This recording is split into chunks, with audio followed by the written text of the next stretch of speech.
Mount Sanchez.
Chhattisgarh ले आया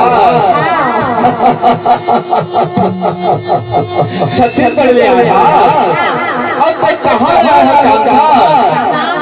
हमारे मध्य प्रदेश से हो मध्य प्रदेश अरे मध्य प्रदेश के अनूपपुर जिला एक ग्राम ताली एक ताली तो जानता एक ताली ले है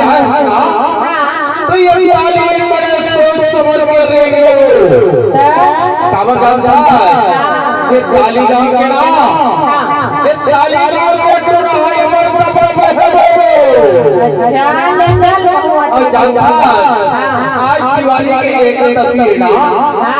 अरे ये एकादशी के फटाका सबल के तो छोड़ दीजिए अरे ले जा हो जाए तो का जानता है छत्तीसगढ़ वाली टोपी